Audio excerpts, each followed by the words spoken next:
Dreaming of a better sleep? Tossing and turning is not your destiny. And Ollie is here to help.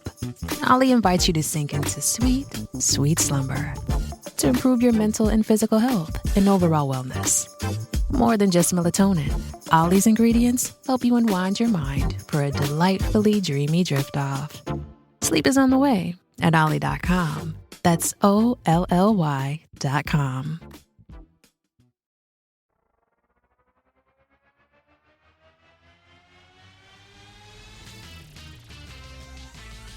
Bros and foes and heroes.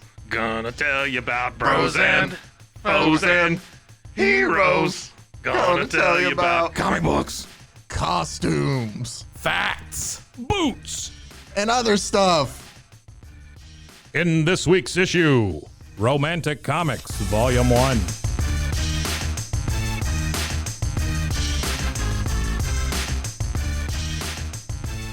Welcome into Bros, Foes, and Heroes. I am Zach, joined by my sidekick, Mr. Mike. Hello there. And I always wonder, I do it kind of as a formality, but I wonder if people start meeting you. Do they just call you Mr. Mike in general? No. I used to teach, and some of the kids would call me that. Mr. Mike? Yeah.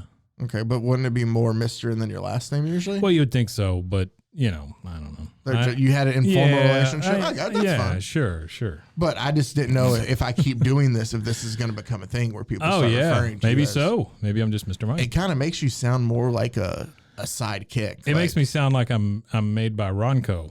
Mr. Mike. The Mr. Mike by Ronco. Do we just sit you and forget you? Yeah. Okay. You set me and forget me. All right, do you remember Mr. Microphone? No. So I remember Ronco. Late 70s, early 80s, there was a commercial. Ladies are walking on the side of the road. Have we talked about Mr. Microphone before? Maybe. I'm feeling deja vu here, but continue. I think 3 guys in a convertible drive by, and he's got a microphone in the car, and he goes, "Hey, good looking, be back to pick you up later."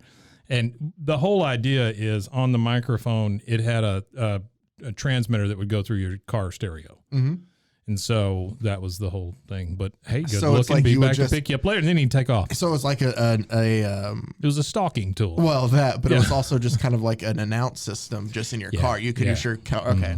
Yeah. They called it Mr. Microphone? It was Mr. Microphone. There was Pocket Fisherman. Wait, was the Pocket Fisherman the little game that you played where you threw? Nope. This is it's a little. It's or is it a rod that fits fits an actual in your little pocket? rod and reel, and the rod part of it would fold down. I don't know whose pocket is big enough. Oh, okay. I have seen a Pocket Fisherman. They also then made those. Sounds like a condition. It does. They also then made those like electronic games. Remember their fish games? Oh yeah.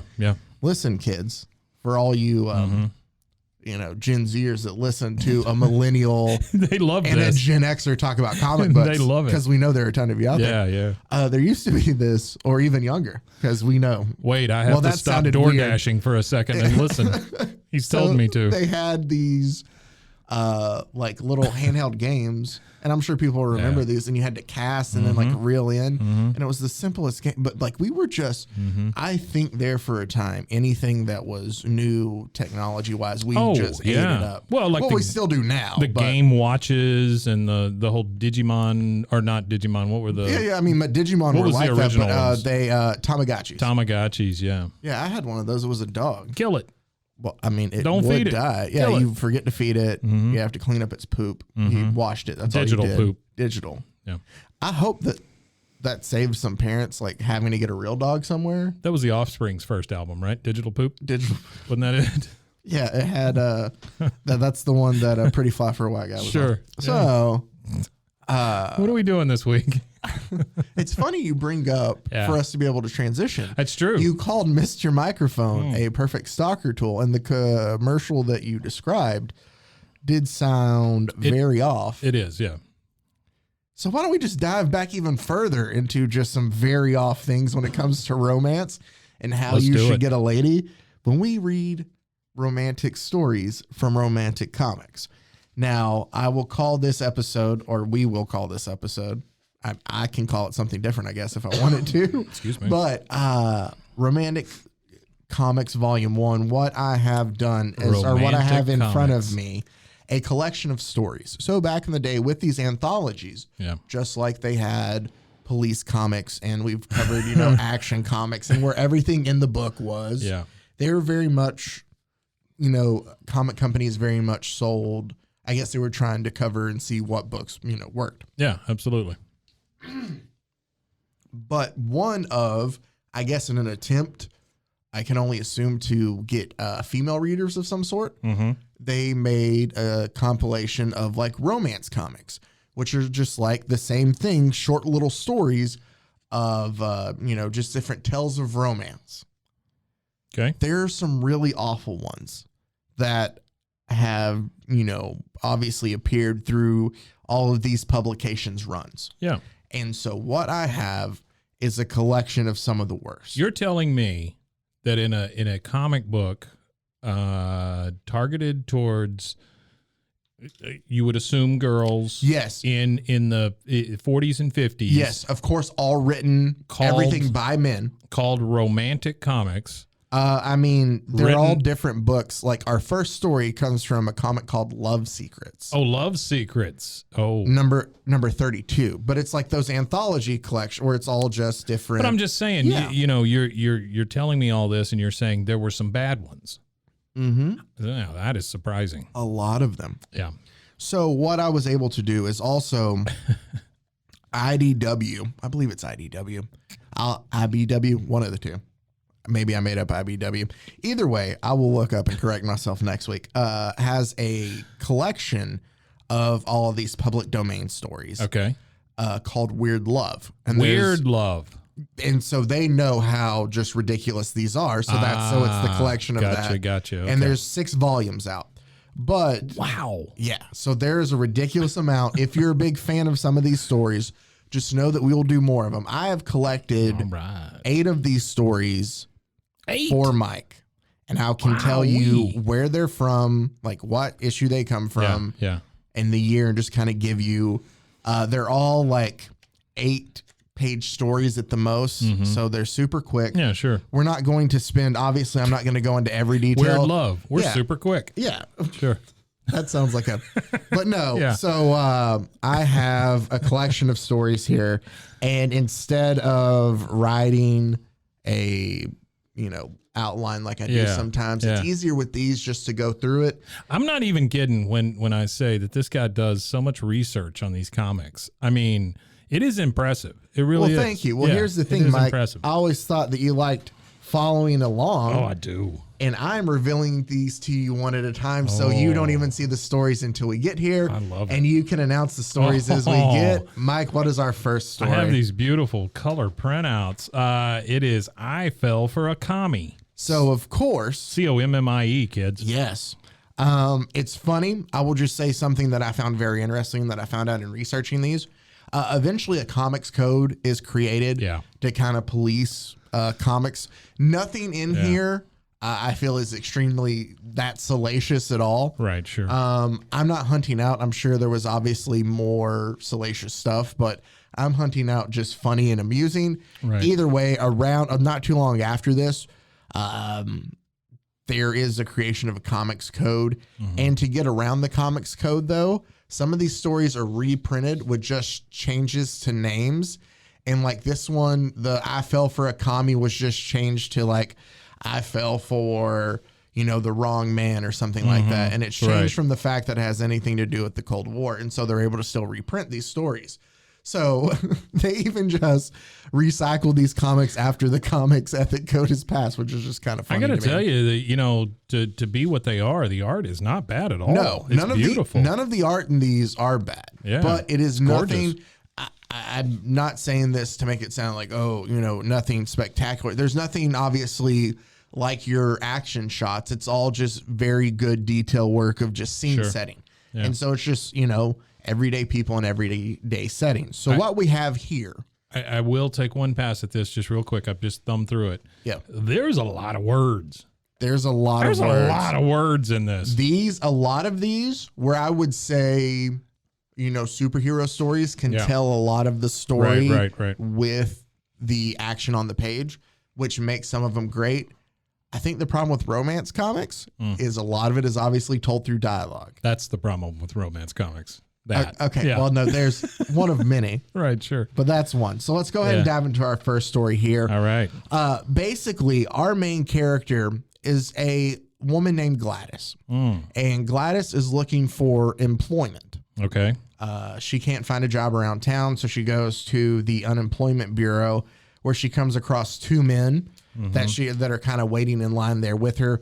One of the men, just kind of complains about how he's being treated here in the country. You would think that, men that fought for this country would be served better. And sure. Just, he has some valid points given how the system seems to be working here, but still he's complaining, and he puts Gladys off. But his friend that is there with him, whose name is, and I'm trying to remember because these all bleed together after a while, Tom Brenner. Okay. So our love interest is Tom. Yeah.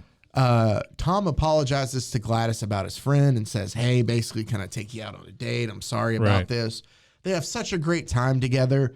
And then without warning, they go on a couple more dates together. And then without warning, she gets a letter from Tom that says, I can't explain, my darling, but I have to leave town. Can't talk about it. Yeah, that happens. So Gladys is super heartbroken about this. Then one afternoon, also time in these stories is very loose. One afternoon, we don't know how far in advance it goes. Sure. Things like that. I'm gonna make one more observation. Yeah. Lots of smoking for a comic book. There's a lot of smoking through all of these comics too. A lot of smoking. It's I'm sorry, I didn't mention about the I Fell for a Comic. It is from Love Secrets number 32 from August 1953. I was gonna guess Printed 31, by, but sure. It's number 32 from August 1953, printed by Quality Comics. Inks attributed to Dick Beck. Yep.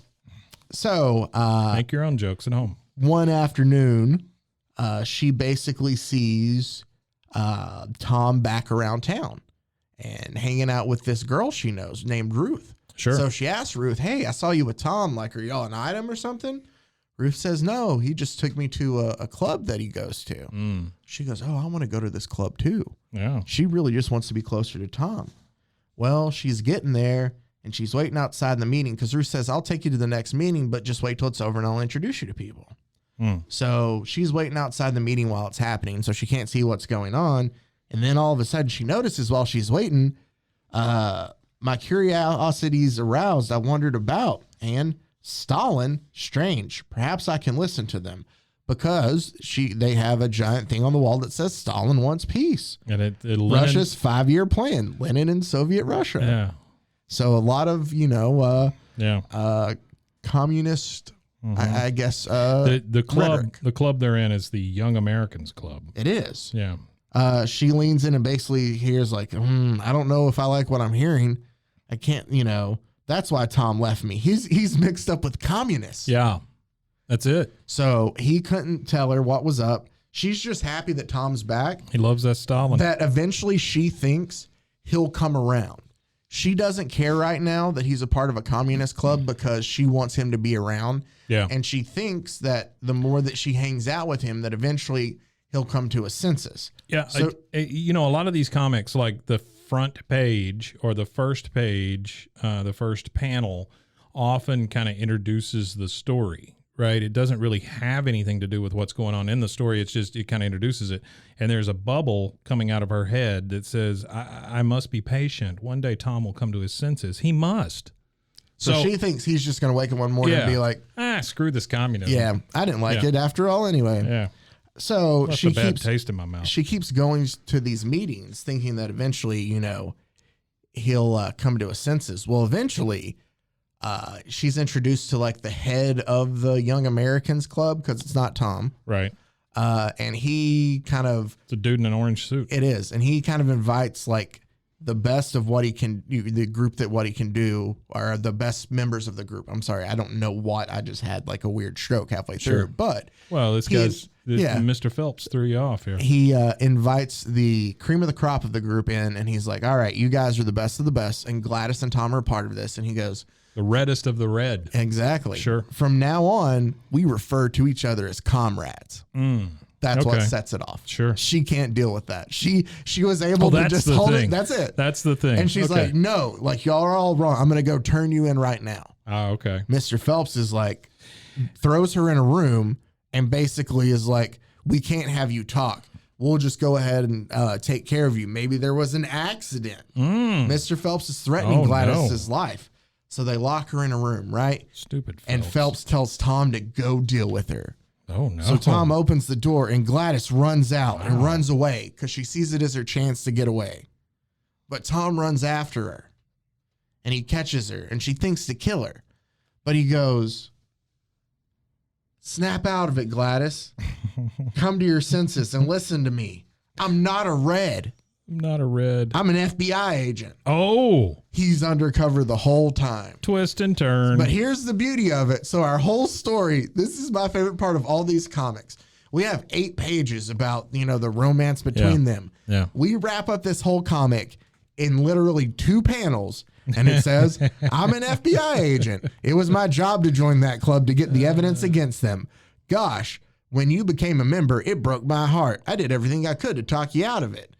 And Gladys says, then you're not one of them? Oh, Tom, my darling. Tom, my darling. Very next panel, Tom's on the phone. Right, sir, our suspicions were correct. The Young Americans Club is a communist organization plotting to overthrow the government by force. That is never brought up in the comic at all. And also, sir, you look good in that dress.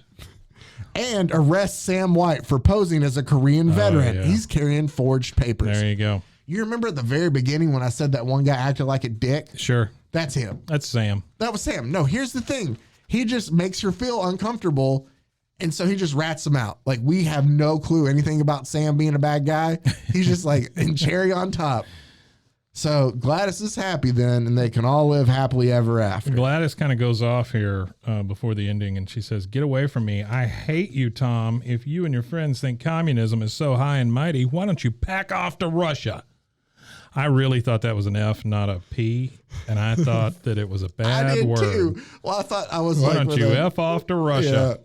No, that's not them. So that's basically our first story. Wait, here's the ending. Oh, sorry. Yes, fate and God were on my side, but heed my lesson well, for you might be less fortunate should you be tempted by love to travel along the communism's evil byways. Wow. That's what closes out after he basically... Good writing. So, That's our great. Next story. More smoking. Which is, oh yeah, there's Let's a lot of smoking. I see a lot of, hey, by the way. Yeah. Everybody's white in these. There's a lot of white people. Oh, yeah. I'm just saying. You haven't noticed yet? Okay. Everybody seems to be very white. This is also a sign of the times in the 50s, All too. Right. Yeah, this was 1953, so that's right in the middle of the Red Scare, right? Mm-hmm. Yeah. Now, I bring you one. Here's the funny thing, though. Mike, this one is from later. This is from Just Married, issue number 57. Just Married. There was 57 issues of Just Married. Yikes. From March of 1968. Oh. From Charlton Comics. That is, Charlton. Charlton. Wow. And Mike, can you please read the name of this story? You also snore, darling. Wow. Here we are, Mr. and Mrs. Sam Brennan, beginning our honeymoon in Hawaii. Perhaps you read about our wedding in today's papers.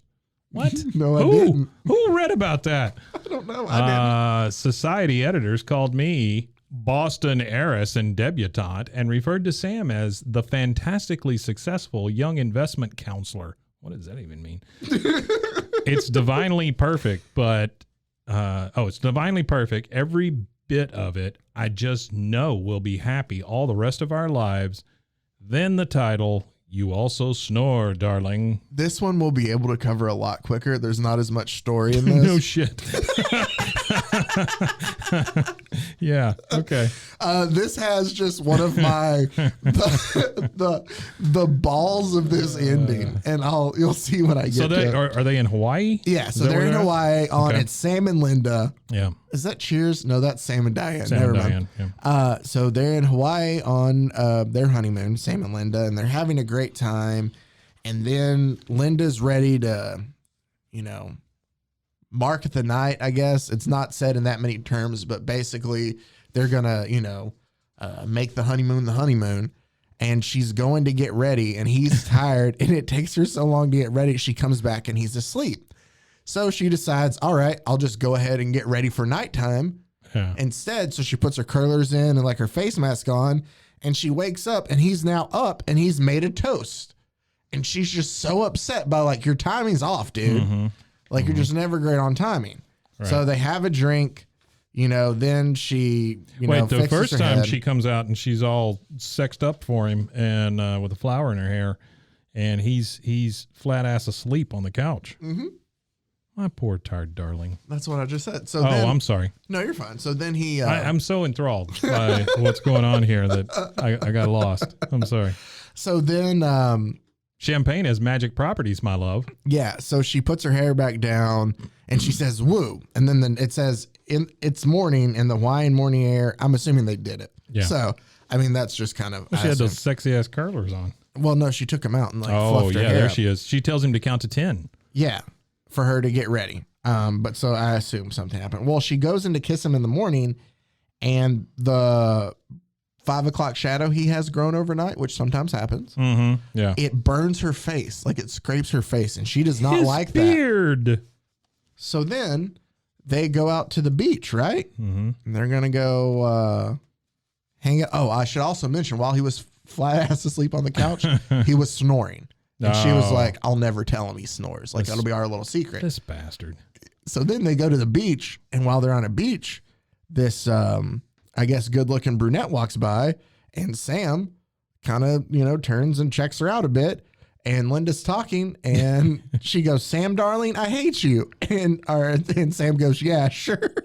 Like, he just ignores her. So she gets mad about that. And he's like, he's basically, for the love of Pete, turn it off, will you? Is what he tells her. She goes, you don't love me. You've been lying all along. And he's like, for the love of Pete, will you turn it off? And she's like, I'm going back to the club. She goes back and she cries. And she's like, this is awful. It burns when he kisses me in the morning. He, stares at other women. Yeah. He doesn't love me. She's just and he snores. You want to know how this happened or how this is wrapped up? And I said the balls on this ending. You ready? Mm-hmm. So I have myself a good cry. We'll both play Linda and Sam. Sure. I will dictate when I change. Okay. I myself had a good cry and wondering how I can make friends with Sam again when the door opens. And Sam says, darling, she says, I've thought of a dozen things to say, but somewhere deep down, a woman's wisdom tells me not to say those things. Instead, she says, my beloved. Ellipsis. Yep. She says, my beloved. Sam says, listen, Linda, I know I ogle. Yeah. I'm terrible. Doze, scrape, and snore. I don't know what the scraping is. From his beard. Oh, okay. All right. And snore. And she says, but what, Sam? And he says, I want to tell you one thing, darling. Yeah. And Linda says, what, Sam? And Sam says, you snore too, beloved. Beloved. She says, well, of all the...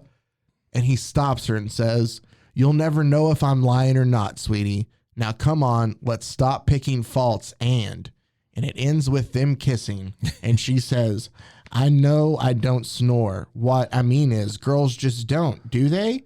And if Sam has a few faults, I'll forgive him for them, especially after a kiss like this. The end. He gaslit her and got away with it. That's exactly right. Yeah. Girls don't fart. Girls don't snore. Just telling you. Yeah. But he was like, you snore too. And she's like, I don't think I do. I don't know if I do. Their faces are like. It's like he's like kissing her chin. It's weird. Yeah. It is odd. It is an odd picture. Yep. Huh. Well, there's a lot of substance there. That was fun. The one thing that happens is, well, I guess she's got a bikini on, maybe? Yeah. Under this coverall? I guess. Okay. Yeah. All right. Because in one of these panels, it looks like she's just shirtless. Huh. All right. Well, that was fun. Our next one. You also snore, darling. Yep. Our next one. You dummy. from True Life. Are you enjoying these so far? Yeah, these are great. Okay. These are fantastic. Our next issue is from our next story is from True Life Secrets number 12. Yeah. From 1953, March of 1953. Okay. All right. Hot year for the comics. My father was born in December of that year. So this comic is older than my dad. Yeah. So also another Charlton comic. Okay. This one may be a little more salacious. We have some like that. Oh, boy. Yes, I was an escort girl. Right? More smoking.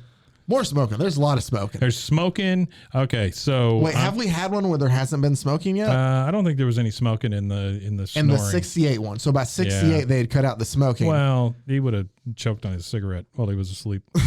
So I love this top panel. This is like, you know, when you watch like a movie from the late 60s and they have that one scene where like somebody is walking down a street and you see the neon passing them as it's not really passing them. You know what I'm saying? That's kind of what this reminds me of. It's just her big head. Oh yeah, where it like flashes. It's like usually like signs like flash and they'll look and then it's kind of corny and it's not in a way, really but there. Yeah, I love those kind of scenes. They did that in some Tex Avery cartoons too, I think. Yeah, probably. Which, by the way, I love cartoons. Really? Like the Looney Tunes, like the really? Yeah. Like there's just something cool about like early animation. There's a line though where the cartoons turn terrible. For sure. Yeah, 60s.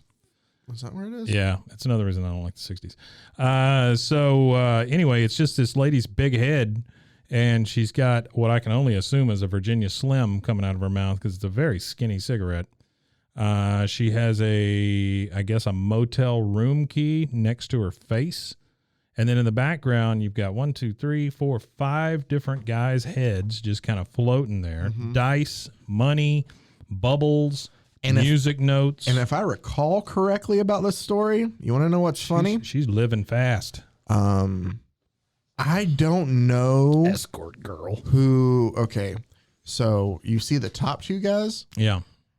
Like those two guys? Yeah. They're in the story. Uh-huh. I don't know where these other three guys really are from. The one guy on I think they appear in the background, but they're not a part of the story. The one guy on the left-hand side looks like every guy who's ever tied somebody to a railroad track. I don't know. I think he kind of looks like John Waters, maybe. He does kind of look like John Waters, but I think John Waters would tie somebody to a railroad track. That's true. Yeah. That is true.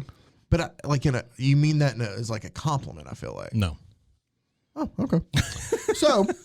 let me just get you how she got this job, because you might want to be like, oh, okay, this is gonna get. Yeah, I really want to know. Like so many girls seeking a career in the now crowded modeling field, I too was headed for disappointment. Finally, after now crowded modeling field. Yeah. How vague? I'm sorry. I get that obviously people know that they're pretty and other people are like, oh, you should model. And people are like, oh, okay, I guess. Yeah.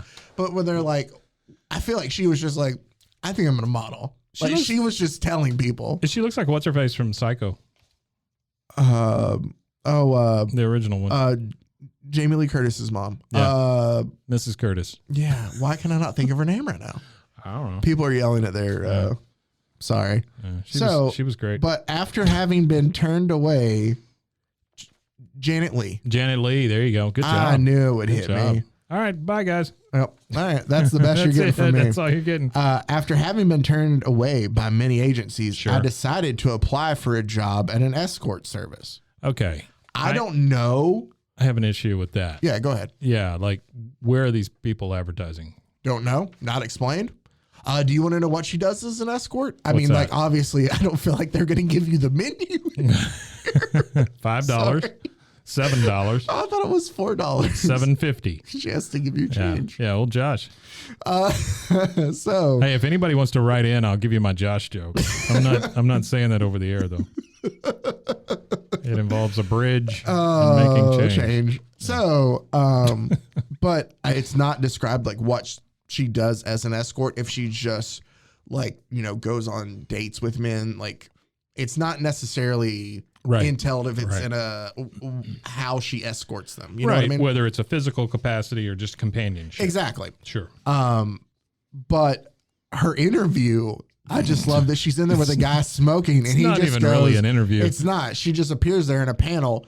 And the guy goes, yeah, you'll do. You got the looks. The job's yours. That's how I just assume he talks, right? That's how he talks, yeah.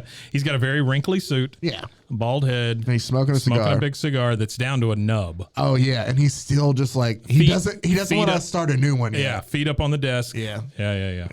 I knew I'd get the job, but I'd keep it only until I found something better. What I didn't know was what my employer had in mind. Flour. Here's what's funny. What's the flower for? Is that some sort of subliminal something? It's a poinsettia. It's Christmas stuff. Poinsettia. So basically, this story, just to make it quicker, I don't even know. We haven't been given her name yet. No, we haven't. It's the first. But I do like what this guy says whenever she's walking away. Some dish. That's what I've been looking for. Class. Yeah, that's what I've been looking for. I've been looking to be a complete perv. That's right. To classy ladies. Looking for some classy broads. Yeah, he does. He looks like he does sound like Mo says like. So, I've been at this 2 weeks and I'm sick of it already. If only I didn't have to fight those wolves off when they take me home. Right. So it tends to make me think that. Then she says, and all the heroin. I was like, did I forget that?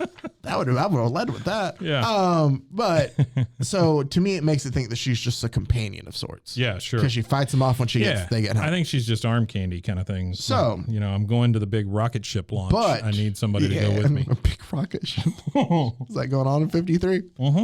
So basically, this bigwig kind of comes into town. Big rocket ship once. I think of I Dream of Jeannie when you said that for some reason. Oh, really? Yeah, because that's what I think. That's about right. It's a little later. It's about right, though. But because Darren worked, right? Where were they? Were they in California? Was it Darren? I assume. Yeah, Darren. Darren's Bewitched. No, Darren is Bewitched. Yeah. It's Major Nelson. Yeah, but wasn't his first name Darren too? I don't think so.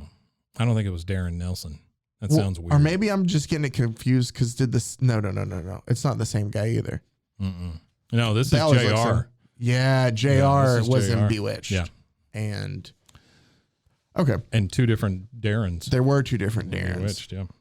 This is something. All right, so that was our tour down memory lane. TV this Land is something edition. I love about old comics, like when the color register is off. Oh yes, and like colors don't really fit where they're supposed to, and they bleed over. Yes. I just think it's such a cool look. Some of it too is just how old it kind of is with the Dominican too. Yeah. But no. So like you that's just have the to thing. figure they're like, that's good enough. These stories are awful, but the art's fun to look at. Yeah, the art is cool. So basically, though, this bigwig comes to town. She kind of looks like a horse there, though. And he says, "You understand? Of course, I'll need the young lady's company for a few days. I'll be here in town about a week. Then I'm coming."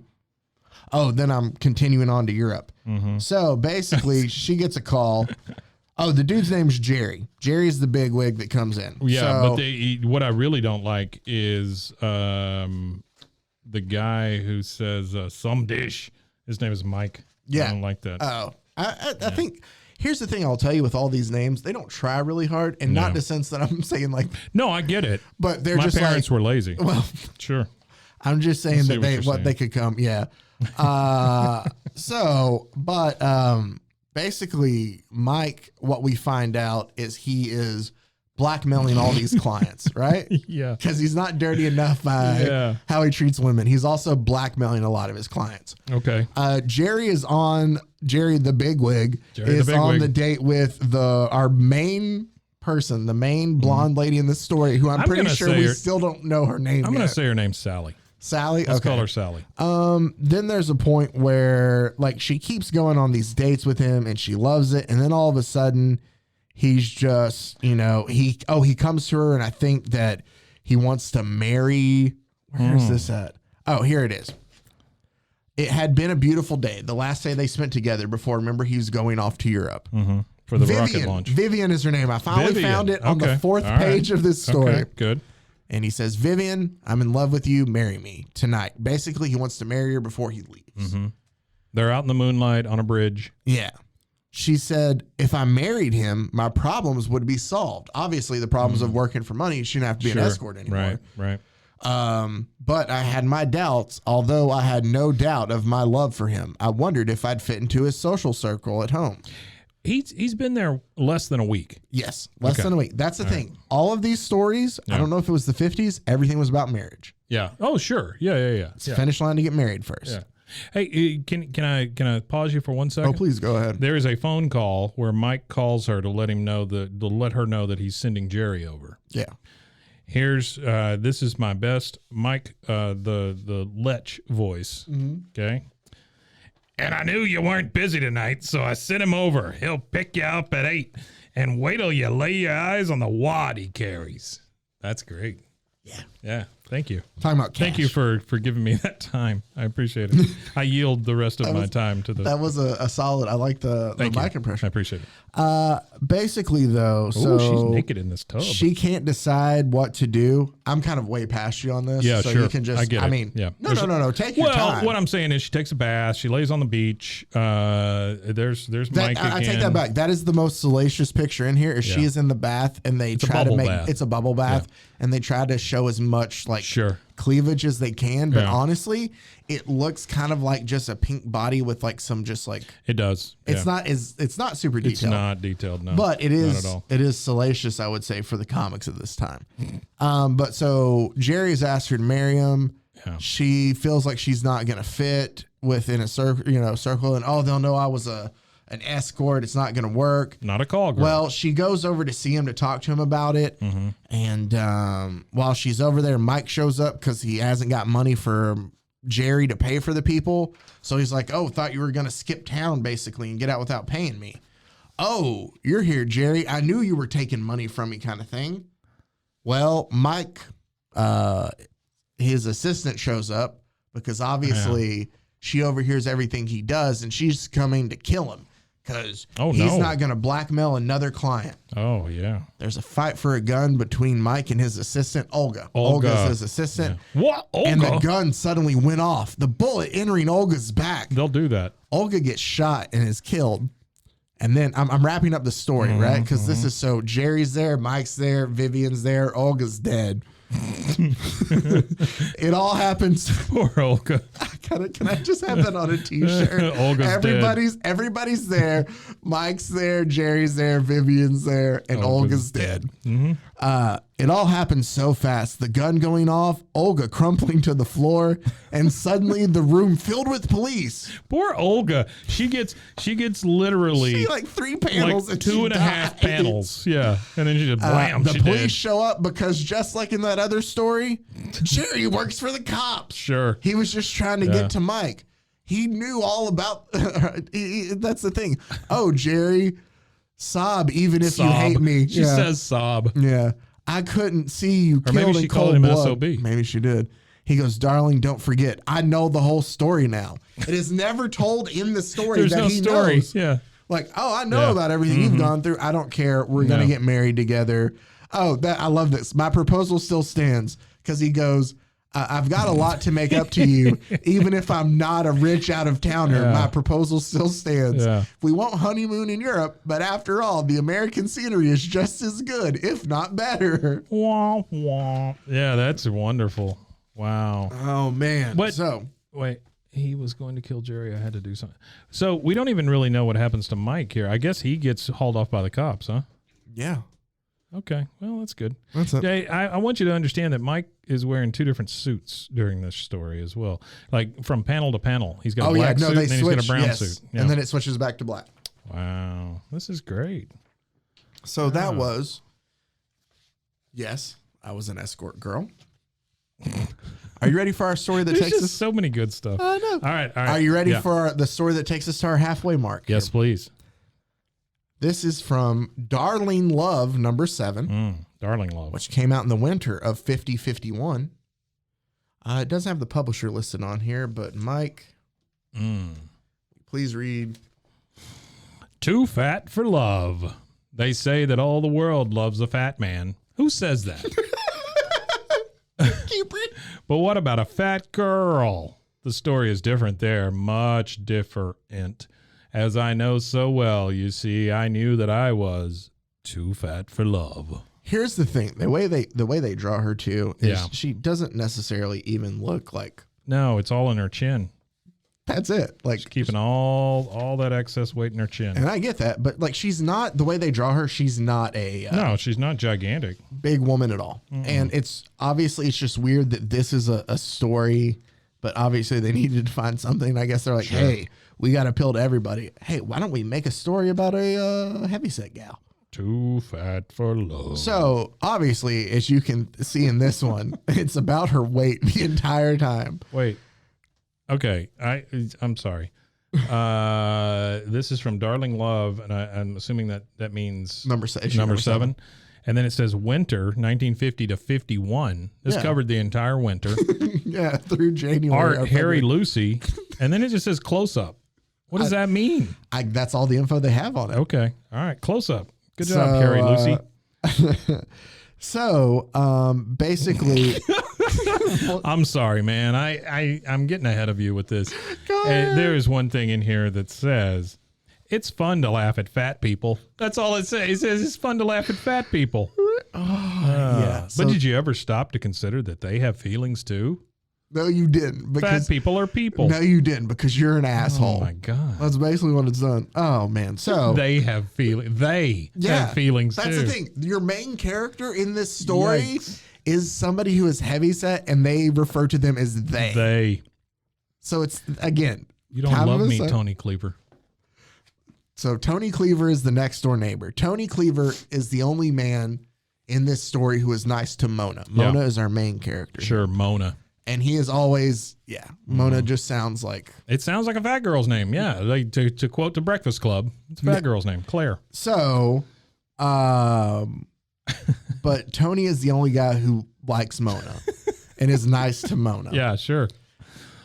What part are you reading? I'm sorry. No, you're fine. There's one thing here that says, so Tommy is coming out of what I can only assume says Bible school. It says, hello, Tom. These are the girls. There's two girls. Now Tom is like a popular guy at the school here. Sure. Well, he's got a Letterman sweater on. He's coming out of Bible school, and it says the girls are just like, hello, Tommy. Hi, Tom. And then Tommy says, Joan, Betty, how's about joining me for sodas? Oh, sodas. I swear. I just got my allowance today. This guy's in his 20s. And the one girl, the blonde, says, I'd love to, Tommy, but what about Mona? Isn't she invited too? And then Tommy, living up to his sweater and coming out of Bible school, says, who, Fatso? She doesn't need any sweets. She looks like she's about to bust down. I don't want her to explode all over me. Jesus. What the hell? This one was tough to read just because of how mean they were. That's not nice, Tommy. Mona can't help being fat. And that's the thing. So that's a compliment. That's the story. So Mona obviously has a problem. She eventually goes and sees a doctor, and the doctor's like, you're born like this. There's nothing you can do. Yeah. No, he's just like, there's nothing you can do. Like, you're just born like this. He goes, I don't want to give you false hopes because the chances are slim. Terrible wordplay. However, I have seen many miracles in my time. The human body has a way of taking care of itself, and yours might come around. Basically, don't worry about it. You're just going to wake up and be fine one day. Just the way it is, lady. So Mona says, I see. Well, thank you, doctor. If you could roll out of here now, that'd be great. I suppose the only thing I can do now is pray for a miracle, which I know will never happen. Like, you feel so bad for Mona reading this. Poor Mona. So then, at one point, she's in the street, and guys are just heckling her. Yeah. They say, hey, look at Fatso run. She's just like an army tank. Jesus. They're so mean to this poor girl. Bet you she could roll faster than she runs, too. She's just like a ball of butter. God almighty. And then she goes home and cries to her mom, and there's just an open box of chocolates there. Yikes. Wow. It's not the greatest life going on for Mona.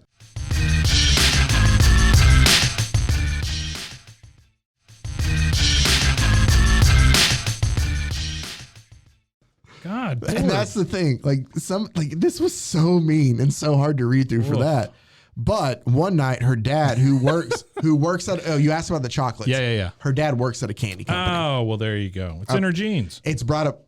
I mean, I don't know if she sticks the candy in her jeans, maybe, but it's a terrible joke. That's a good job. But one night they invite a man from the factory, over to dinner. Chocolatier. Gene Gibbs. Gene Gibbs, the chocolatier. Yeah. And he's going to Europe also. So, they find out Gene's there and they go for a walk, and Gene says, actually, Mona, the only reason I wanted to be invited to dinner was to see you. Your dad has a picture of you on his desk at work, and I've just fallen in love with you. Mm-hmm. So then it's here's two pictures of you at work. It's one picture, but it's in two frames. Here's the thing, too. He came to dinner. They went out for a walk. Right. he proposed to her on this walk. That's the way it works. She said yes. So, looking back, I know that my engagement to Gene was terribly quick. Spontaneous affair. Yeah, like 12 minutes. So basically, she shows back up and she's like, Mother, Dad, Gene asked me to marry him. Oh, isn't it wonderful? And the dad's just like, well, that young whippersnapper. So that's why he wanted to come to dinner. Yeah. She was like, all right, that's cool. By the way, her dad there with the pipe looks like J. Jonah Jameson. He does. And he's reading the Globe Times. And it does say Russia demand. It just says Russia demand. I don't know what. But so they start to, Gene and Mona start going out, more around town, and people are like saying, oh, it's a miracle that Mona's got a guy. And Mona's like, oh, you hear the mean things they say. And Gene's like, it doesn't matter. I only care about you. Yeah. Boo. Boo. And so she goes to, she needs to go take the pocketbook, her dad's pocketbook to work one day. He left it at home. Okay. So his pocketbook. Yeah. Okay. I think it's his pocketbook. Sure. I don't know, his wallet, something. Okay. So she shows up and she Her decides. dad looks like an idiot, number one, by the way. Well, I'm just saying in this top panel here where he's like lighting his pipe or whatever, he just looks like a moron. Well, so she decides she's going to like play a joke and kind of sneak up on Gene and her dad while they're there. Why wouldn't you? And she overhears she goes, I thought I would surprise Dad and Gene. And softly I opened the door to the warehouse and tiptoed toward them. When to my horror, I heard what they were talking about. Me. I don't care what we agreed. I want you to take me in as partner before I marry Mona, not after. How do I know you won't change your mind? You know I won't lie to you, Gene. I'm not that kind of man. I'm just the kind of man who will let you marry my daughter even though you don't like her, just to get half of a candy company. That is rough. And then it goes, Mona. Gene goes, I've seen you do business before, and you're pretty shrewd. But I'll tell you this, if you don't take me in as full partner before the end of the week, I won't marry that fat daughter of yours. God almighty. So, spoiler alert. There she is standing by the bags of confectionaries. Spoiler alert, Gene is just like all the other guys. Gene's a dick. He's an asshole. So, Mona gets home, and she is obviously torn up about this. She's distraught, yeah. She wants to run upstairs, but who's waiting there? Tony Cleaver, the nice guy from the beginning, who used to be, or who's their neighbor. Yeah, Tony Cleaver's and he's like, a good Mona, guy. I mean it, Mona. I love you. I've always loved you. And she's like, whatever. You're just laughing at me like the others. Yeah. So she basically locks herself in a room, and she just cries all the time. She doesn't want to come out. She doesn't want to eat. She just wants to be left alone. We find out Mona's last name, too. Which is? Caccio. Yep. I don't know why that's something I said to say, but sure. That's fun. Yeah. So she's basically locks herself in a room for 2 weeks until her dad breaks the lock to get in. Well, she hadn't eaten in more than a week, her mother says. Yeah, it's been but it's another week after that. So it's 2 weeks. She'd be dead. 2 weeks of not eating. Yeah. The doctor comes in and goes, she'll be all right. Your daughter's weak from malnutrition, but I think she'll be okay. That is if she takes care of herself. She's had a severe shock. And Tony comes up. That's not a problem, doctor. Here's a full box of chocolate. Tony comes up and goes, I've tried to talk to you before, Mona, many times, but you won't listen. Now you've got to hear me out, basically, because you can't move because you're so malnourished. Yeah. And so he tells her that he loves her. And she goes, oh, Tony, I thought you were like the rest, that you were just trying to be kind. Then you mean you will marry me, Mona? That you believe me? They're going to get married. Oh, good. Right? And here's the thing. Once again, I felt like living. Because at one point in time, she says she didn't feel like living. More so when I got out of bed, for I discovered that my fat had rolled away and I was slim. It was the greatest of miracles. So if you lock yourself in your room for 2 weeks, don't eat. And let your dad break down the door. And fall in love. And the neighbor. You'll be skinny. And the neighbor falls in love with you. That's it. Yeah. Wow, that is a good, that's something nice. They're also at the bottom of the page is a poem. Yeah, it is a poem. I was hoping I would get to read that. Oh, go ahead. By Miss May Richstone. That's a real name. Of the poem is Goodbye to Illusion. And here to read it is Mike. Thanks to you, my fickle friend. I'm through with love. This is the end. From now on, heartless is the way I am, and love is a word in a telegram. May Richstone. Jesus Christ, this is rough. Too fat for love. All right. Enjoy, boys. We now have... And now Spider-Man. This one is from Romantic Secrets number 27. Ooh. Fawcett Comics, February 1952. Fawcett. I'm pretty sure it's Fawcett Okay. down there, unless that's a name. Oh, good God. Romantic Secrets. Weep. Clown Weep. And it is a picture of a clown who has taken his green bulbous nose off. He has taken his green bulbous nose off To reveal a green human Painted nose. I didn't notice that. Till now. I guess it doesn't cover it all, so you like paint it around it probably. Sure. Also, I'd like for you to notice that elephants are just allowed to run around loose Freely in the background. No. That's a family member. He was going to see his family perform. Gotcha. So he's like, Understood. yeah, I'm here to see. He bought the family ticket. I can't think Dumbo. of an elephant's name. Yeah. So Dumbo Senior. our main character in this one is one of the longer ones.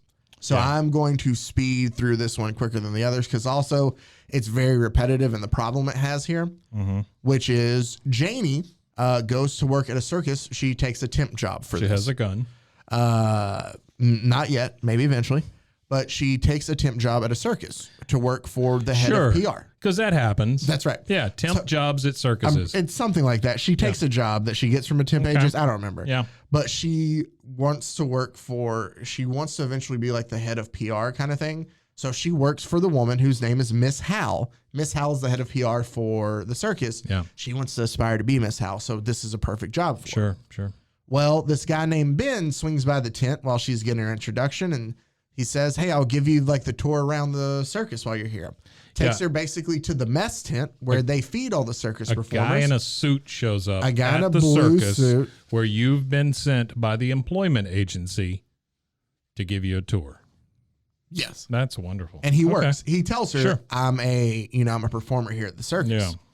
Yeah. He takes her to the mess hall and basically tells her that they prepare like 1,400 eggs just for breakfast alone for the crew here. Whoa. So this has to be, if that's 2 eggs a person, that's a 700-person crew for this circus. That is a lot of people. That is a lot of people. Yeah. So basically, Ben and Janie sit You down. think they include like the animals? No. Like, are they feeding camels eggs? The No. camels eat eggs? No. Okay. Maybe. I don't know. That's a question for I the just ages. say no. Do camels eat eggs? If you know if camels eat eggs, please email us. Bros, foes, and spelled out A-N-D. Bros, foes, and heroes at gmail.com. There you go. Do camels eat eggs? Do camels eat eggs? That's a good T-shirt. You too. don't even have to provide research for it. Just answer. No, just let us know. Yeah. Hey, we're Do just that. going to get a bunch of emails that say yes. I'm fine That's with it. that. That's Yes. fine. And then I'll come back with my data next week, and I'm just going to base it off the emails we get. R-E, do camels eat eggs? So Janie gets lost in What conversation a with stupid Ben. show this is. I know, but who cares? All right, We're having that's fun. great. Yeah, Hopefully, sure. people, if we make you laugh, it's worth it. 1,400 eggs, people. 1,400 eggs. So basically, Janie falls in love with Ben. Yeah. Who wouldn't? Yeah, she likes Ben here. He's a looker. She decides that she's got to take in the circus since she works here and wants to go see what's going on and basically see like, hey, well, let me figure out what Ben does. So she goes and she sees it and she's like, maybe he's a trapeze artist. Maybe he's a strong man. You know, she's trying to figure Yeah, it out. sure. And she's watching and she's like, man, this clown won't get out of my way. Like what? Well, that's because as she's going to leave, you know, she's like, I couldn't see him at all. She goes to leave. The clown calls out to her. She's leaving. And about that time, she's like, it's Ben. Ben's the clown. She hates that Ben's the clown. Oh, no. That's why it's called Weep, Clown, Weep, because poor Ben here, like, basically he's like, hey, just wait, give me 30 minutes to change and I'll take you home. So these communists are getting ladies, but not clowns. Not clowns. Okay. So, so He's a like, classy clown, he too. is. Like, He's I mean, he's got the whole suit. He's like, and give the- me 30 minutes. And she's like, I don't even want to go back out with him. He looks ridiculous. He shows back up in that suit. She swept off her feeding and she's like, never mind. I love him again. Yeah. Every time he kisses me, he honks. Like he shows up to ask her a question one day in the office and he's just dressed in his clown outfit, no makeup on. Yeah. And she's like, Ben, why do you come in here like that? You dumbass. Dude, she hates him being in his clown garb the whole time, right? So then, Okay, hang on. I hope to God somebody like her dad was a clown or something, and that's what it's bringing back. Oh, damn. Okay. No. That would have been great. No, it would have been. But like he shows up to ask about their date that night. And she's like, I don't even know if I want to go anymore. Wait, okay, hang on. He shows up to her work dressed as a clown. But Her work is the circus, right, though. that's what I was going to say. Yeah. Like, she's in an effing tent, sitting in a folding chair, and she's embarrassed that this guy dressed almost like a clown came in to see her. Yeah. Oh, my. Okay. So she's like, oh, Miss Howell thinks it's embarrassing to see that I'm dating a clown. He looks so perfectly idiotic in that getup. But then she gets ready to leave, and he's waiting with roses to like make it up to her because he thinks he's upset her. And she's like, oh, you're such a big, wonderful fool. And he's like, oh, so you will go on this date with me? What if the date that she canceled because he was dressed like a clown earlier? And she says yes. What if she took the roses and then Just they just laugh? squirt water in her face? So the date that they go on is to like this big like circus dinner. The occasion was the circus anniversary party because I'm sure they have those a lot. Circus anniversary party, sure. So while they're there, one of the guys is like, Ben, pull out your routine for us. Pull out your clown stuff. So he leaves, and Janie's like, please don't leave me. And he's like, no, I got to. The guys love it. And he comes back dressed as a clown, and he does his bit. And she goes, how they all laugh at him. He's just playing the fool, the jester. He's a damn clown, lady. How they'll even somersault. It's his job. I can't bear this humiliation, and I won't. And so she storms out, right? Yeah. And he comes out and he's like, Janie, where are you running? Why? Tonight, especially tonight. It's super important. She goes, why? He goes, I was going to propose to you. And she goes, how could you? How could I marry a clown? She goes, that would make me the wife of a clown. So she's all against it. And she's like, no, I won't do it. So then basically he shows up a couple days later, one afternoon, and he goes, Janie, I took a job in the commissary. I've dropped the clowning. Sure. And she goes, oh, Ben, I'm glad. I was worried. Now everything will be fine. Well, then weeks went by, and then all of a sudden she goes, well, look, either that clown is a perfect double or else it's Ben. And she sees that he's lying. He's still been clowning. Oh, no. So she goes, I could never marry you. Here's your ring. And she throws the ring at him. And then she leaves. And she's gone, and she's taken another job. It seems like at a newspaper because As a newspaper. I am a newspaper. At a newspaper because it's her birthday now, and her boss at this newspaper goes, today makes 6 months that you've been with us. You may celebrate it. You may celebrate it by covering the Entertainers Awards dinner on Channel WPMT. Thank you. It's hard to read these sometimes for me, and that's why I do the Channel Award dinner. Like I hold it out because sure. I'm trying to read ahead. And she thanks him. She's fine for it. Well, she goes to the award ceremony, and while she's there, guess who wins the next award? Goes to Ben Marsh for Sensational Clown. He wins the Sensational Clown Award. He also wonderful. gets the Humanitarian Award. What a prestigious which award. goes to a gifted, sensitive entertainer. Sensitive. Who at benefits of all kinds has brought laughter to children and adults in the tradition of great performers. Sure. He touches the human heart, his intelligence, And the children. and talent. It leads off. And seeing him there, Janie's like, oh man, I effed up. And she's crying. She's like, I must go to him. I must apologize and tell him how wrong I was. Yeah, sure. And how I'm unworthy of him. I've got to go to this clown. Well, who does she bump into? Miss Howell. She goes, Miss Howell, I've been trying to see him. And now Miss Howell's crying. So you've come back. I hoped you wouldn't. You see, I'm in love with Ben too. Oh, no. I've been for a long time, but he's never saw it that way. She goes, you're in love with Ben? And then Janie goes, and I thought myself too good for a clown. Now I'm ashamed to even face him at all. Sob. I just wanted to apologize, but my apology would have meant nothing to him anyhow. Miss Howell, wait, Janie, it will mean a lot. You see, it hurts me to say it, but he still loves you. He's never forgotten. In the 6 months. He's never forgotten. 6 months. And then the next panel, then out of nowhere, a wonderful, blessed nowhere stepped Ben. He looked at me for a fleeting instant, and for once, there wasn't a trace of sadness in his eyes. Because he had rubbed it off. I wept my heart out in his arms, and his lips brushed my tears away with his kisses. And that's just how that story ends. How nice. But here again, he's not dressed as the clown at the end of this. So I'm thinking she's going to be pissed again when she sees that red nose, Maybe. green nose, Green whatever. nose, Yeah. maybe, but that's just where we are. Wow. What All a right. fickle individual. I'll leave you down the home stretch with these are shorter, but I feel like I've saved the best for last. Yeah. This one from First Love, issue number 13, printed by Harvey Comics, which we've talked about Harvey before. Yeah, Harvey. Mike, please. Harvey is the people who put out Richie Rich and Casper. Yep. Yeah. Also, I remember Baby Huey and they had a little girl, redhead. There was also the little devil Yep. kid, whatever that was, Satan's child or whatever. Oh, neat. This one says, how many faces passing you in the street are hungry with loneliness? How many poor human creatures like you and me are trapped into desperate measures to escape the pain of being always alone? Perhaps you'll understand better when you know my life story and why I joined a teenage sex cult. Club. No, not a sex cult club, just a sex club.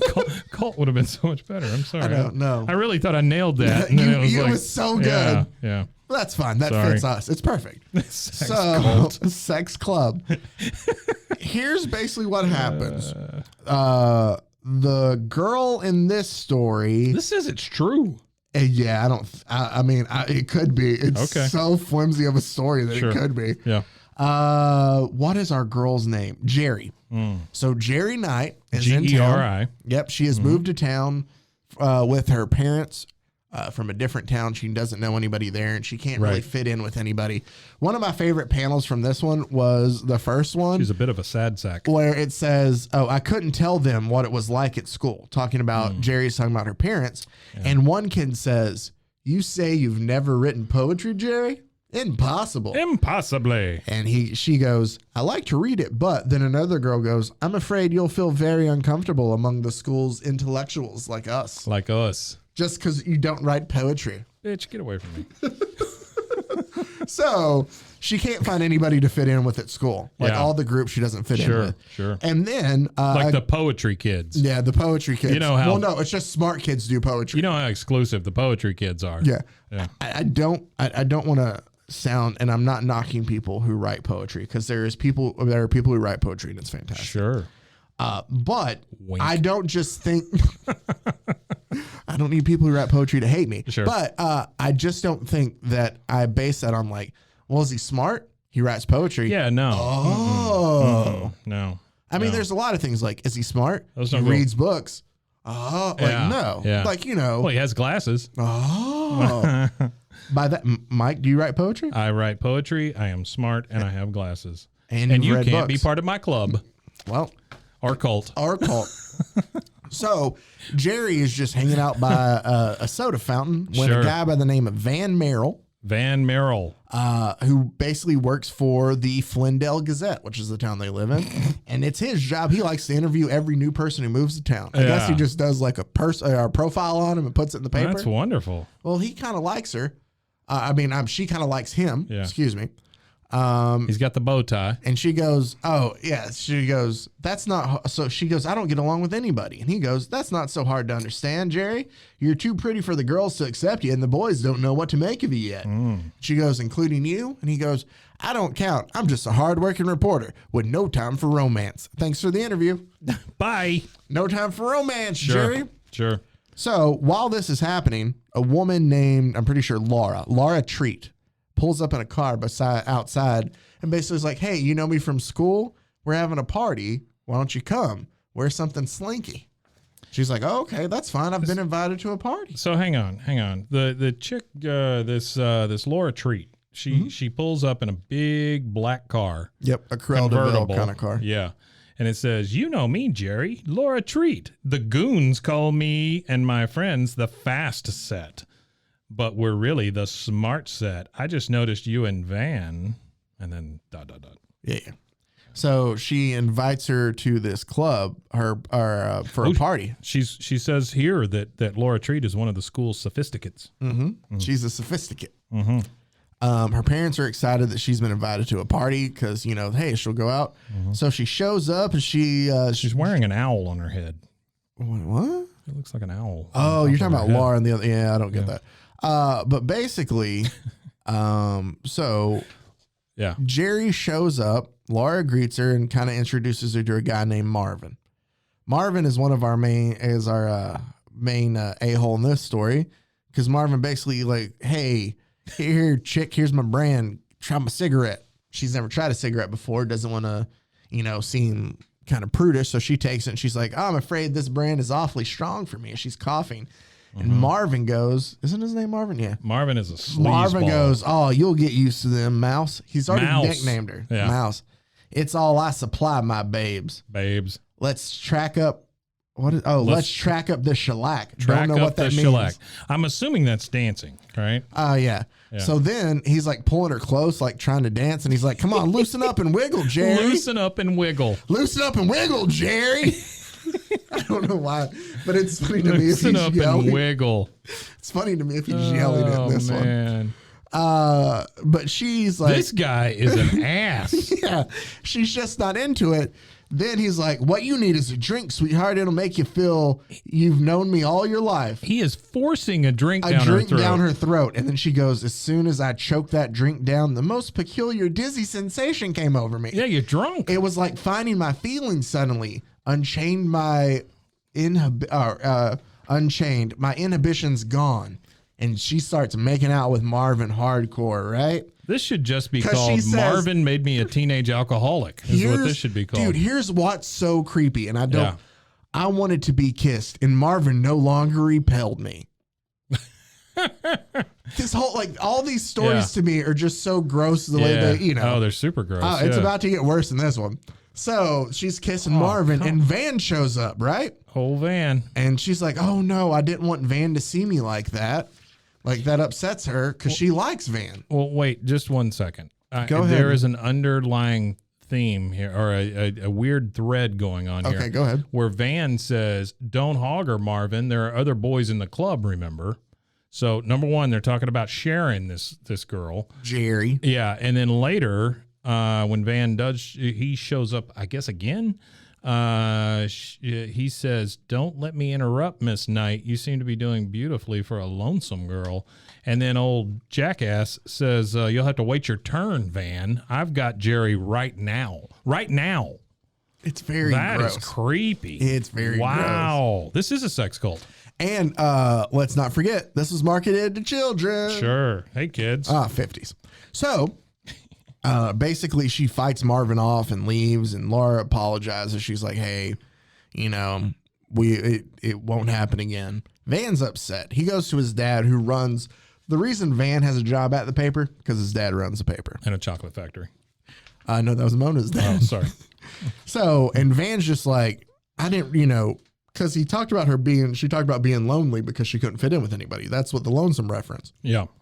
But he's like, I didn't realize she was a part of it. I liked her. I didn't think she'd be a part of this crazed teenage sex club. And he's like, well, if you don't believe it, you need to be a good investigator. Get to the bottom of it. See if she might really love this Marvin guy. Mm-hmm. So he goes back to the club. Van does. And Jerry goes back hoping to see Van again. Well, they find each other and they get there, and he's like, you're so kiss. You're so kissable, Jerry dearest. I just wigged out there for a minute. Yeah, you're so kissable, Jerry dearest. Oh, Van darling, she loves it. But Van's like, I feel like a heel, but she proved that she's a tramp. She's got to be exposed in the story I write. So he's writing a story about this sex club. Wow. Here is the worst part of the story coming up. Wait, newspaper. There's another newspaper down It here is, at the but bottom. I can't see what it says. This is the newspaper that I guess Van writes for the Flindell Gazette. Forget About It Times or whatever. It just says. It says Korea bah, and that's what it says on the top. So- and then it says new sex club, teenage sex club exposed. Oh, it does. Yeah, that was his story. He exposed the sex club. the sex club. Now, basically, he walks her home, and she goes to kiss him. Yeah. And Jerry goes, oh, my darling, kiss me. Don't ever stop kissing me, because she really loves Van. And Van goes, kiss you? I'll let the other guys maul you all they want. Me, I'm going home to disinfect my mouth. Disinfect And then my I'm writing mouth. a story that'll expose you teenage delinquents. And then what does he do, Mike? I think he slaps her. He slaps her. Yeah. So, physical abuse as well. That's always fun. Hey, Bob Powell. Did a great job here. And she just goes, oh, Oh!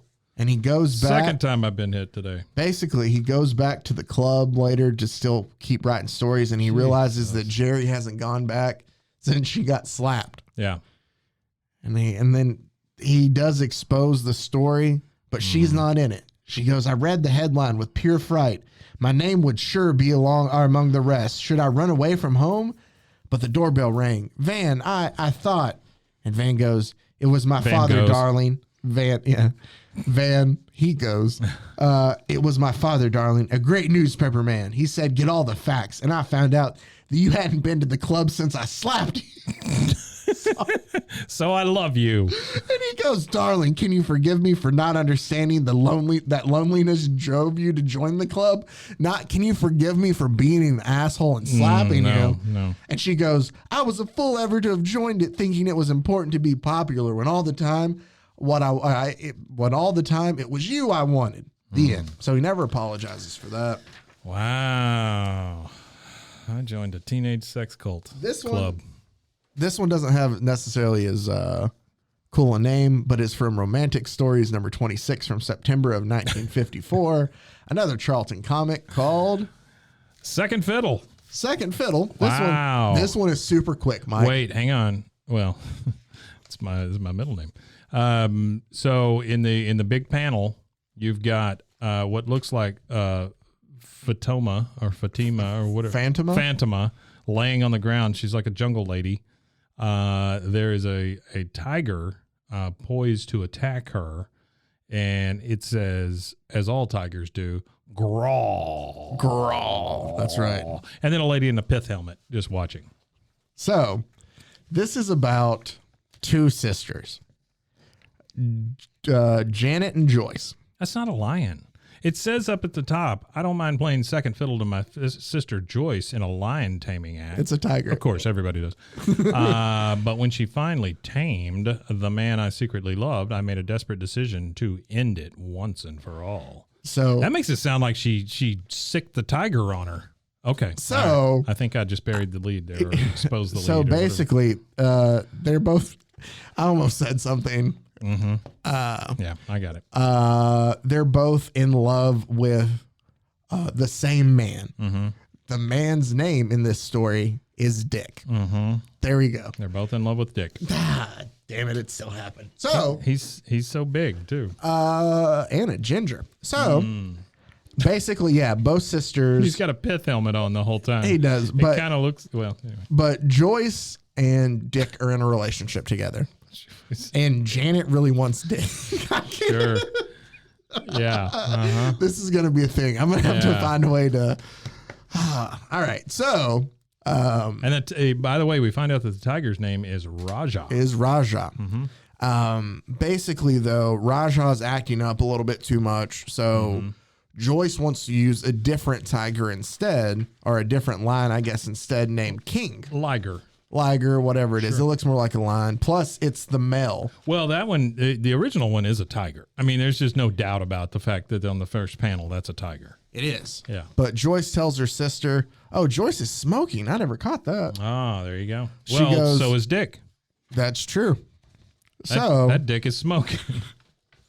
So I would call him something, but he's only referred to as Dick throughout this, so I have nothing else to refer to him as. It's father but Richard. So she wants to use King, who's a male lion, because as she tells her sister, basically, I know how to handle the male animal, right?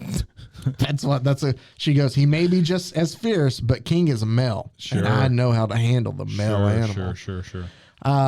She basically Joyce tells Janet to go ahead and feed them so that they're not hungry, and that way a little bit more ferocious for their lion act. So did the word dick not always mean that? Like that's what I've always wondered. I mean, obviously it's a name. At one point, it's not a name though. Well, I mean it's the a guy's nickname. name is Richard, right? Yes, but they don't refer to him as Richard at all in this. Right. They call him Dick throughout. Wow. I guess it'd be the same. Okay, well, let me ask this. Like, is your full name Michael? It is. Yeah. So I call you Mike the whole time. Yeah, but that's not, Mike is not another word for somebody's ass or something, though, you know? I mean, maybe from this point forward, I start referring to my anatomy as my Mike. My Mike, yeah. Well, no, that's actually, you're already used for microphone. You're already short for that. My mic is very itchy. Yeah. Maybe you should switch out the windscreen. So take a small blue pill for my mic. But she tells her to feed the lions so they're not as fierce. And that's the secret. Janet basically is like, F it. I'm not going to do that. I ain't got no meat. And during it, Joyce is attacked very severely by one of the lions. And by the way, Mike, I don't know if you've got to it yet because you brought up the fact it was a lion act that they brought up. Yeah. That looks like a panther, does it not? It does. That is a panther. So they're just big cats. So basically, though, the lion starts attacking Joyce, and Janet has to shoot and kill the tiger. Oh no! And they have to rush her off to safety. And like she, you want a good shirt? You want a good T-shirt? Yeah. So long for now, kiddo. I have a luncheon date with Dick. There's your T-shirt. That's a T-shirt. So basically, they rush her off to the hospital, and they don't know like what caused it. But man, Dick and Joyce are both so thankful that Janet was there to shoot the tiger and save her. Mm-hmm. But it says, but from what I'm gleaning here, is it which one's the brunette? Janet. Janet did not give the full portion to the cats. Yes. And so she's like trying to kill her. It doesn't say till right at the end. It goes, when we got Joyce to the hospital in time to save her life, Dick thought I was just the greatest kid sister alive. I had saved my sister's life, his fiance to be. What if he knew, or what if he were to know the real bloody truth that I was really the beast? Oh, man. Well, basically, while they're there, the following day, Dick and I visited Joyce in the hospital. You just can't say it, can you? I mean, without thinking, yeah. I can't, because I'm such a juvenile. So. All righty, folks. Hurry, hurry, hurry. You can't afford to miss the greatest show on earth. See the funny clowns. See the Daredevil sisters, Joyce and Janet, tame the savage beast. That was their... But so they go visit her in the hospital. Yeah. And Dick goes... Oh, wow. I'm way behind. Yeah, I'm sorry. Yeah, I'm sorry. Well, what do you think of the kid sister of yours, Joyce? Isn't she the greatest? And Joyce says, thanks, Janet, for saving my life. And this, to me, I don't know why, is the funniest it's the funniest panel of the whole comic. And he goes, darling, look. And he's holding an engagement ring up to her. But her bandages, she has an eye patch on and claw marks underneath her one eye and like a bandage on her head. And she goes, what is it, Dick? I can't see too well yet. And I don't know why it's funny, but basically he goes, you're going to quit your animal act and marry me, sweetheart. And she goes, darling, and they kiss. And it ends with Janet going, second fiddle. That's what I'll be for the rest of my life. But I deserve it. Yeah, she's going to try to kill her sister again. No, because they're getting out of the animal act. No, I'm just saying that she ain't giving up. All right, Mike. Bring us... this one, that is a good panel, though.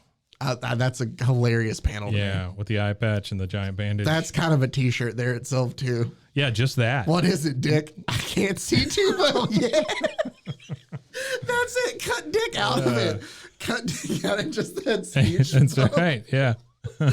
All right. This brings us to our last one that we're wrapping up. We are. Wow, this has been fun. This is from Ace Magazine's Real Love number 61 from May of 1954. He called me jailbait. Woof. So that is... Jill was impatient for life and love, but she found there are things that can't be rushed. He called me jailbait. So basically, this story in a nutshell is very weird.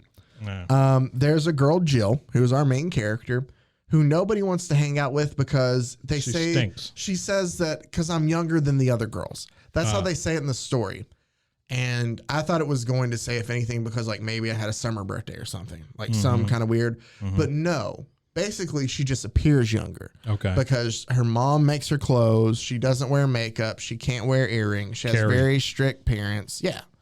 Her parents work night shifts.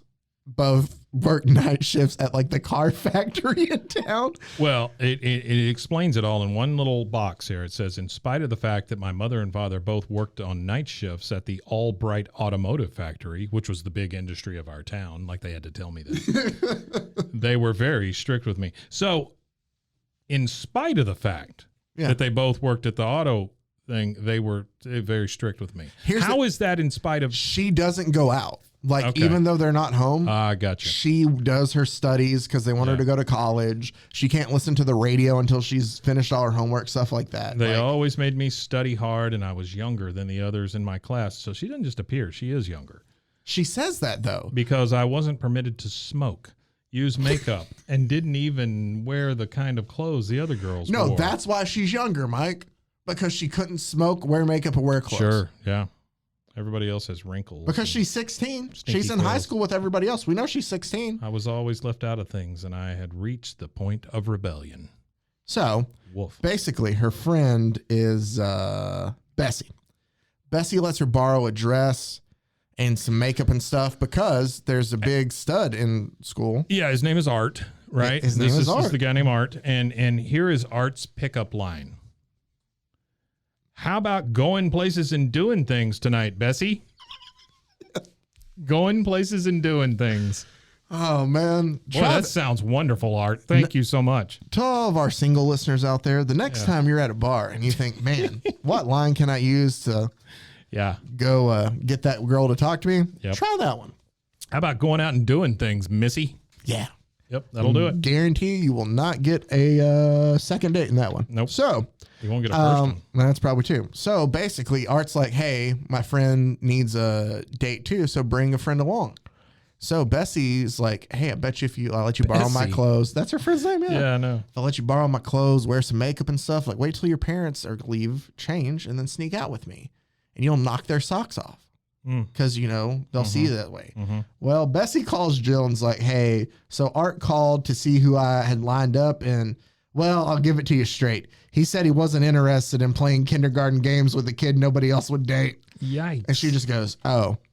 So then she does what any, 16-year-old would do. Yeah. I couldn't study that night or listen to the radio. I could only cry with all the heartbreak of 16. I thought of other young people out having fun and of me sitting here. I wanted to show all of them what a mistake they had made in overlooking me. I wanted to punish Art for sending my dreams crashing around me. So how does she do that? She takes a job as a hat check girl. Well, it seems natural. At the time, that's where your more worldly women worked. Yes. They worked in the hat check closet. Yep.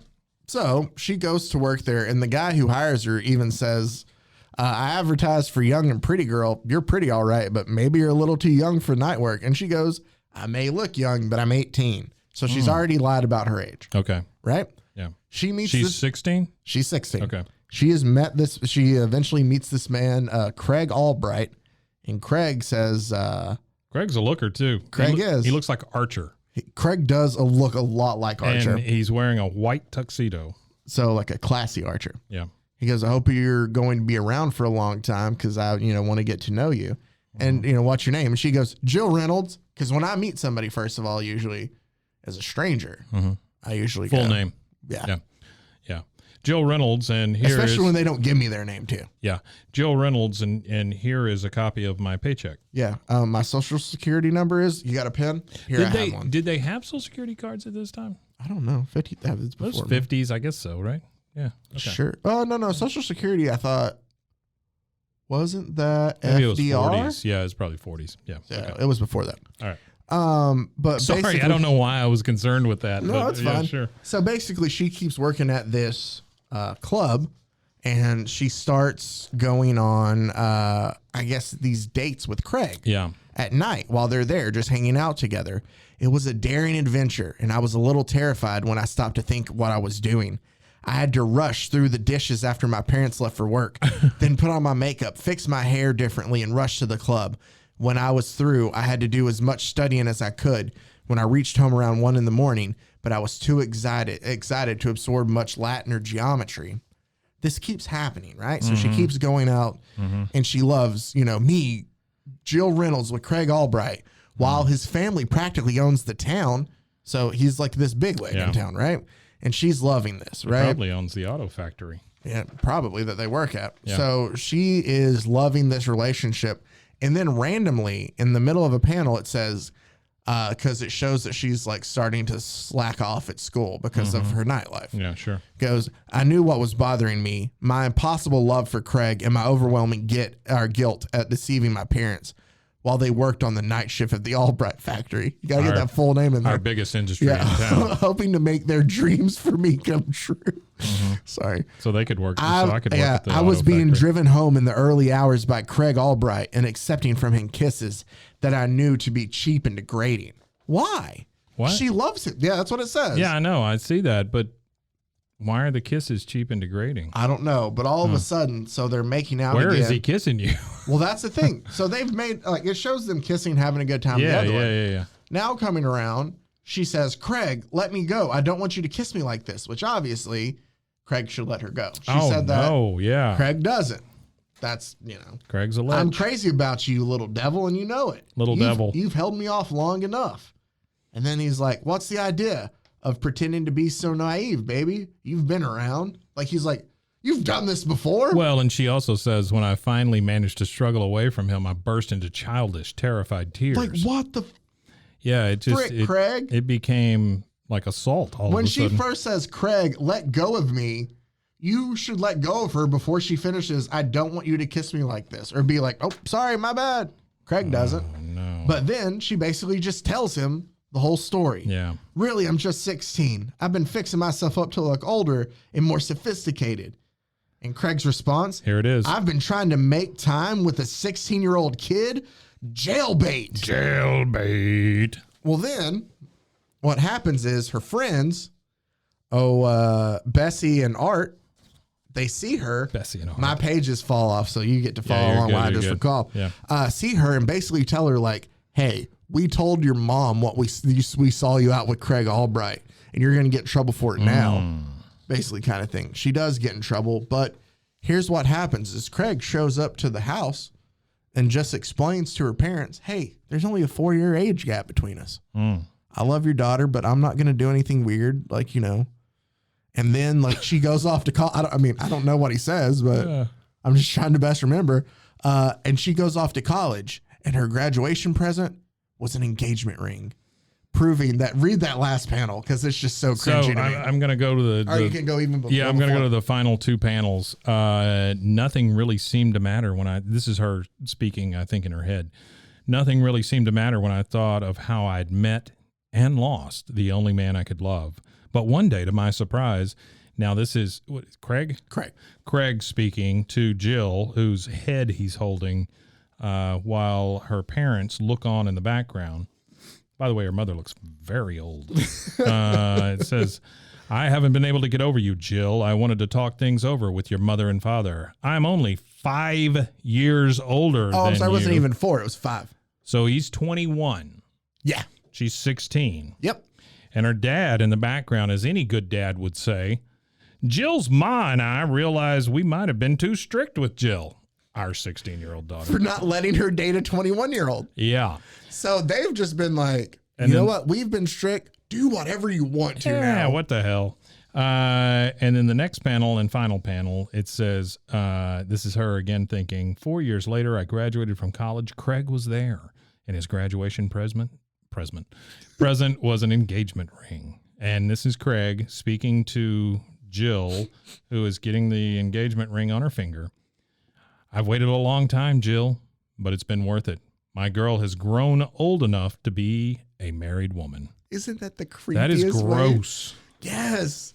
So there you go. Because, people would make fun of it if it was like a farm town or whatever, Yeah. and the girl was only 16. Yeah. I mean, gee whiz. So Yeah. there you go. Hopefully you're ready to go take a shower now after all that weird, gross men acting like that. And Wow.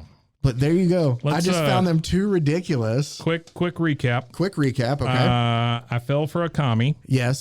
In this one, a girl falls for a guy who is a communist and tries to wait it out until he's not a communist anymore. Yep. And he ends up being a cop. Yep. Then there's You Also Snore, Darling, which is a couple in Hawaii. He snores, falls asleep, and leers at other women, but she thinks that's fantastic. Then there was, yes, I was an escort girl in which the girl could not find a job, so she took a job as an escort, which does not mean sex in the 50s, and ends up being in the room as someone is murdered, and then finds out the guy she's dating is a cop. That was a theme for two stories. Yeah. Then there's Too Fat for Love, where Mona, the girl that looks like a tub of butter, as the kids called her, she is fat and finds out that the guy that wants to marry her is really in it for the chocolate factory that her dad owns. So she locks herself in a room for 2 weeks, becomes skinny, and gets married. Yep. Then there is Weep Clown Weep, in which every time this guy is dressed like a clown, the woman hates him. When he puts on a suit, she loves him.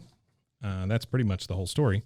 Then there's I Joined a Teenage Sex Club, not cult, in which the newest girl in town is outed by the Sophisticates and forced to join a sex club, and finds out that her reporter boyfriend who smacks her around is really the catch of a lifetime. These have all been solid so far, yeah. Yeah, Second Fiddle, which two ladies who are sisters who tame tigers for some reason. Yeah, but call them lions. Yeah, they are fighting over this one guy in a pith helmet. And the one tries to kill the other one by not feeding the lion. And then she gets her eye knocked out and decides she's in love with the guy because he gives her an engagement ring, and the other lady just sobs in the corner. And then the last one, He Called Me Jailbait, in which a 16-year-old makes out with a 21-year-old who eventually tells her parents it's fine and then marries her. Yep. So there you go. After she graduates college. After she graduates college, of course, you got to have some standards. Yeah. Sure. Well, these are, I got to tell you, Zach, these are fantastic. So Real Love, yeah, Romantic Story, First Love. These are all the name of the comics. Romantic Secrets, which is a creepy name. Darling Love. That's kind of creepy too. That is kind of creepy. True Life Secrets. Yep. That one's creepy. Just Married. And then Love Secrets. A lot of secrets. So there you go. I was a clown. I'll probably do another one of these here in the future because these are great. They're just hilarious to me and so bad. I almost feel like we've been through an anthology here, right? I know, that's what I did. Is I put together our own little anthology, and that's what these episodes will do. So we'll break them out maybe every couple of months just to kind of have fun with them because they're ridiculous. And it just goes to show you how poorly things have aged from the 50s so bad. Well, I tell you, if you get married in Hawaii or you go to Hawaii after being married and you fall asleep on a couch, watch out. Do not snore. No, don't snore. And then you lie to your newlywed wife and say, Tell her that you snore too, bitch. And then she's just then she goes, well, I never. And then she's like, I don't know, maybe he's right. Okay. Yep, you just straight up gaslight your new wife. Never mind. Everything's great. Man. I love you. That's great. All right. Well, that's wonderful. So that is our love stories. Yeah. Our collection of love stories, volume 1 here on Bros, Foes, and Heroes.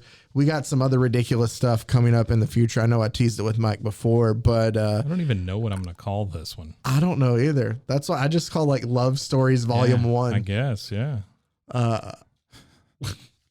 Oh man, the beauty of it is I sent Rusty these to help out with social media. Yeah. And I go, hopefully this link works just to help him out because I knew it'd be tough. I just gave him the story names and I'd be like, oh, that'd be tough to kind of find it all.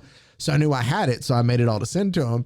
And I go, hopefully that works. And he goes back and he was like, yeah, unfortunately it did. These are some weird comics, like in a weird way. And I was like, yeah. So just a very fun read through there. Speaking of Rusty, go ahead, follow us, Bros, Foes, Heroes. Yeah, please do. On Instagram. Also, feel free to email us.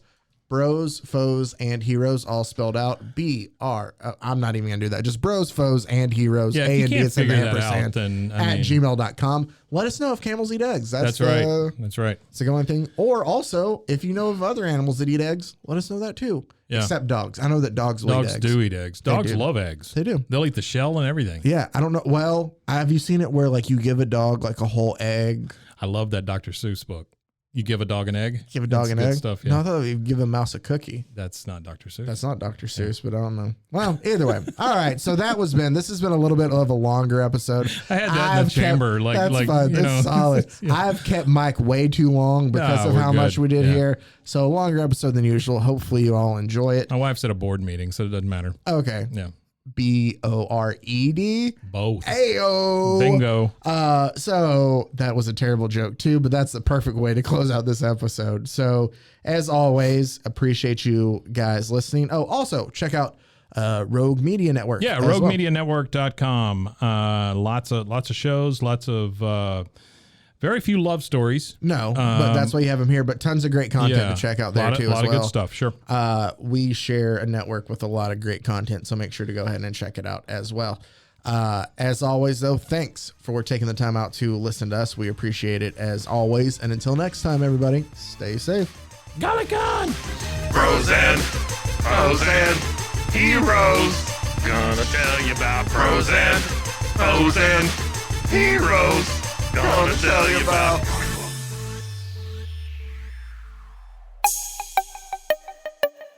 This has been a Rogue Media podcast.